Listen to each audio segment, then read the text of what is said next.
Gideon Blackwood had been 36 years upon this earth, and most of them had carved deeper lines in him than his age allowed. A widower's weight rested on his broad shoulders, with no children to carry his name and no partner to share the hearth. His cabin was his only companion, its logs darkened by years of storms and seasons. At night, he sat by the fire alone, the chair across from him as empty as the other half of his bed. Those in the nearby town spoke of his size before they spoke of his nature. Giant Blackwood, they called him, strong as an ox, with hands like hammers. But the truth of him lived not in his strength, but in his silence. He did not frequent the saloon or court the laughter of neighbors. He kept his words few and his world smaller still. That evening, the air pressed close, heavy with the smell of pine and imminent snow, when a sound broke against the cabin door. It was not the wind, nor the rattle of branches. It was a knock, sharp, hurried, and trembling. Gideon paused with a log in his arms, his head lifting, every instinct sharpening. No one came to his door after dark, not in winter, not without reason. He set the log down and moved to the door, pulling it open with a cautious hand. There she stood, small as a bird and just as fragile.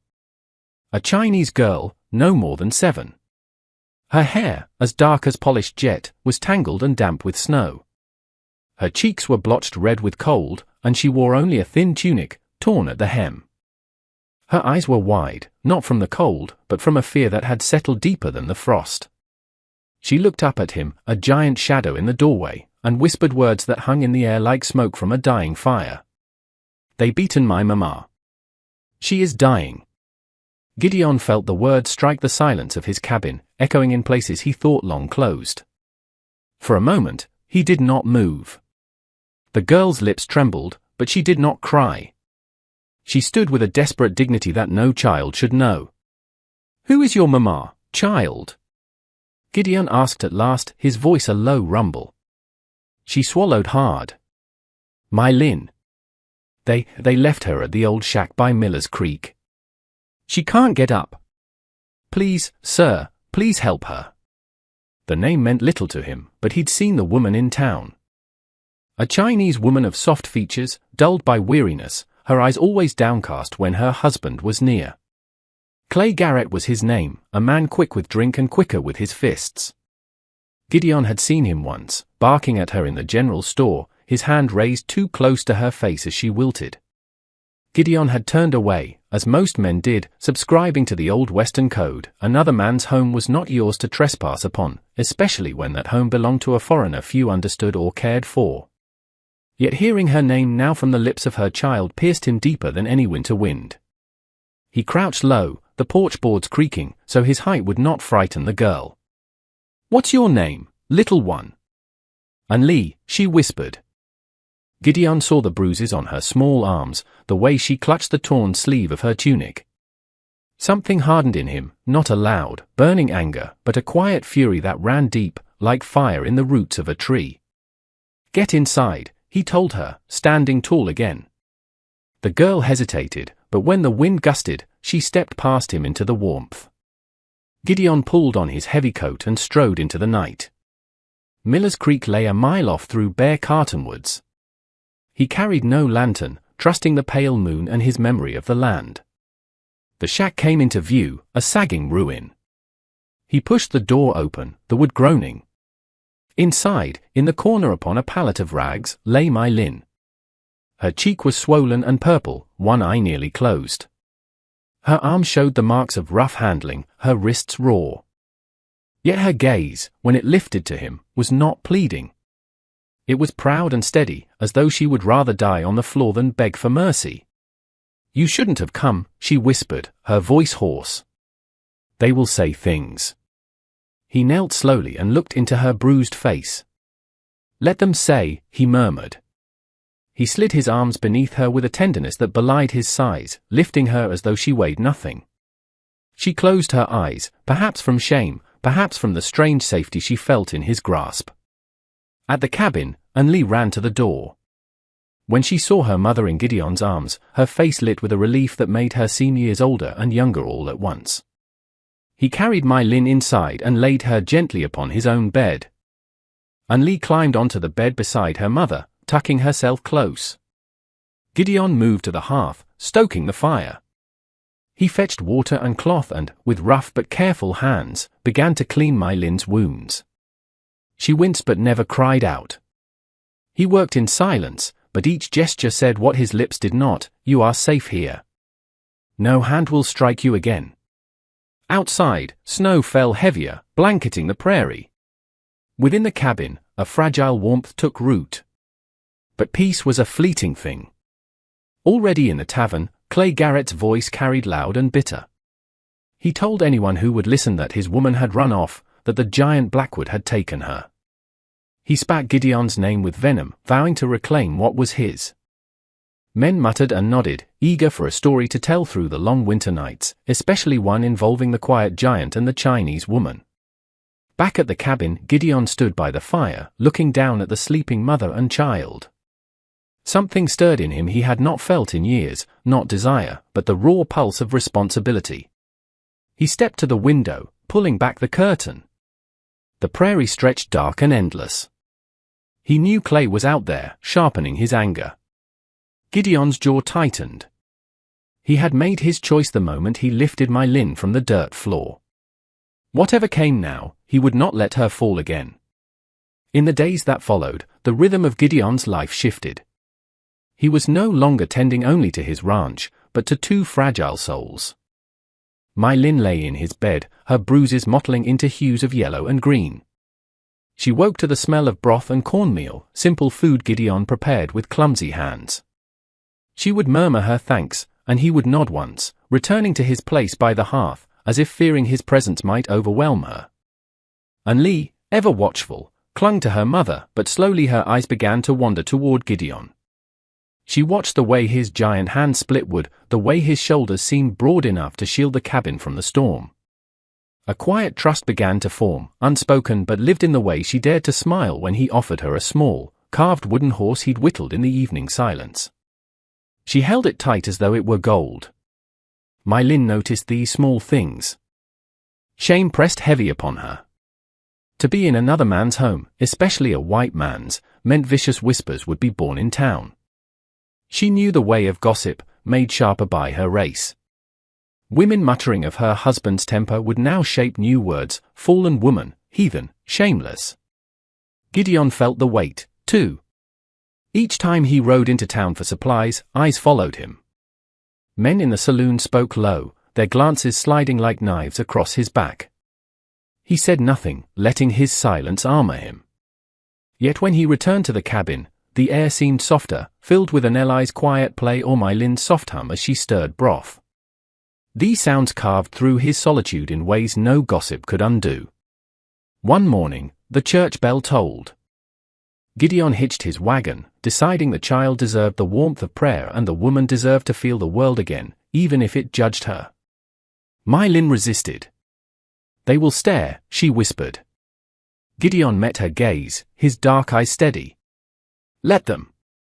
Inside the small church, conversations faltered as Gideon led My Lin to a pew. After the service, Mrs. Agatha Finch, a woman with a tongue as sharp as a needle, cornered My Lin. "My dear," she said with a smile too sweet to be kind. "It must be hard, but perhaps it would be more fitting if you sought shelter with your own people. It isn't proper, a woman of your kind in an unmarried man's home. Folks are talking." Before My Lin could falter, Gideon's shadow fell across them. His gaze was heavy upon Agatha. Without a word, he stepped closer, his silence more potent than any rebuke. The woman's smile withered, and she scurried off. That night, My Lin sat by the fire, her eyes shining with unshed tears. "I have brought ruin upon you." Gideon looked up from his carving. "It isn't forgiveness I'm after. It's peace." Her breath caught. No one had spoken to her that way in years, not as property, but as someone worthy of peace. Days folded into one another. My Lin regained her strength, rising to sweep the floor and mend Gideon's worn shirts with careful stitches. Her presence began to fill the cabin not as a burden, but as life. But the outside world grew sharper. In the saloon, Clay Garrett's fury festered. He drank deep, promising he would ride out and drag My Lin back by her hair. News of his threats reached My Lin in town. She returned to the cabin pale and shaken. "He'll come for me," she told Gideon. "He will never stop." Gideon set aside his work, his jaw hard. "Let him come," he said simply. The words carried no boast, only a certainty that made her heart quiver. One night, Anli crept from her pallet to where he sat by the fire. "You won't let him hurt Mama again, will you?" she whispered. Gideon lifted her into his lap, his great hands gentle. "Not while I draw breath," he said. The child pressed her head against his chest and fell asleep there, safe at last. My Lin watched from the bed, tears slipping silently down her cheeks. She had once believed all men carried violence in their hands.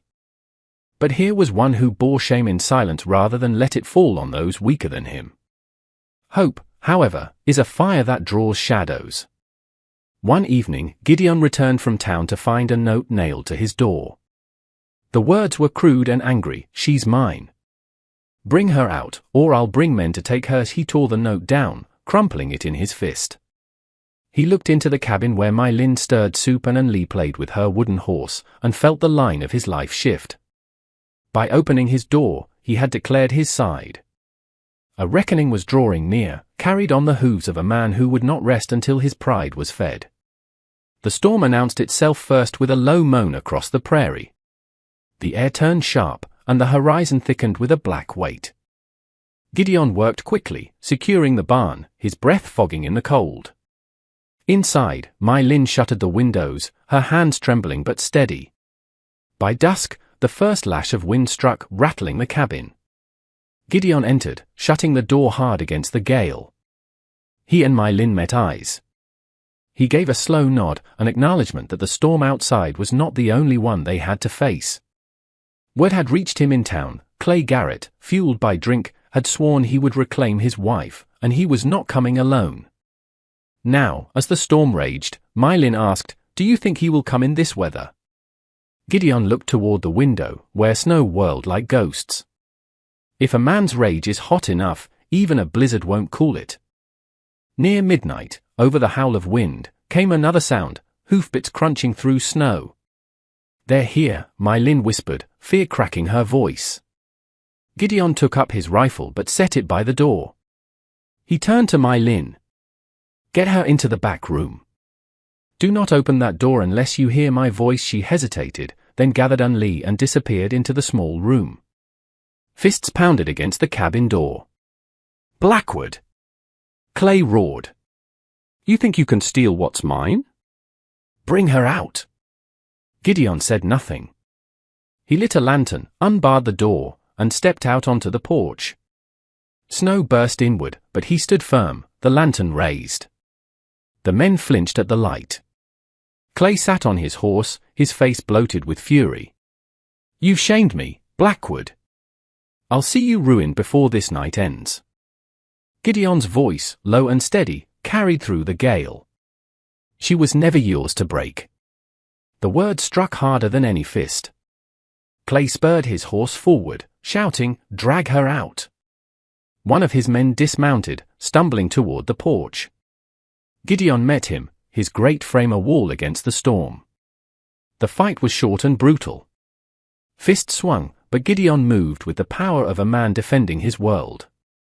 He dropped the first man, then the second, their rage cooled by the unyielding force of his defense. Finally, Clay dismounted, his pride greater than his fear. He lunged, his fist swinging wild. Gideon caught the blow on his arm and countered, sending Clay stumbling back. They grappled in the snow, a chaotic dance in the storm. At last, Gideon caught him by the collar and slammed him against a porch post. The wood shuddered.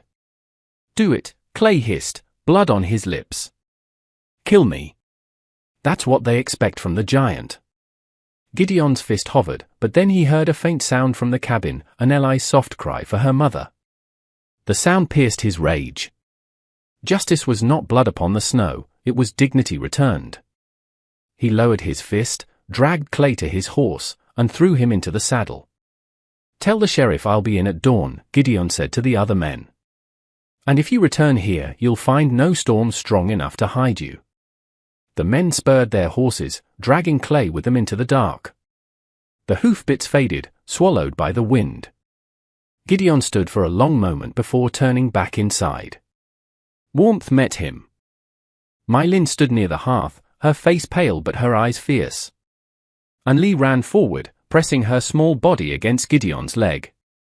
"You saved us," she whispered. He bent, lifting her into his arms, and she curled against his chest as if it were the safest place on earth. My Lin watched, a sob of relief threatening to break free. She had only ever survived. Tonight, she glimpsed something more. As the storm softened to a hush, they sat by the fire. An-Li had drifted to sleep in Gideon's arms. He did not move her, and the hard lines of his face softened in the firelight. My Lin's heart tightened with a hope that was both brave and terrifying. Hours passed. At last, Gideon laid the sleeping child on her pallet. He stood, facing My Lin across the hearth. No words were spoken, yet in the silence, something shifted. His silence was no longer heavy, but a kind of vow. When she finally spoke, her voice was soft but clear. "I am not his anymore." Gideon did not need to answer. His presence was answer enough. The storm had passed, but in its wake, something new had taken root. 3 broken lives had begun to knit themselves together.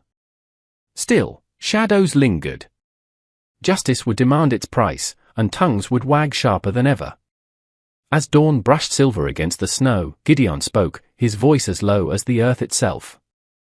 "This is only the beginning." My Lin met his gaze across the fading firelight. Something unspoken passed between them, fragile as glass, strong as stone. The storm outside had ended, but their reckoning had only just begun.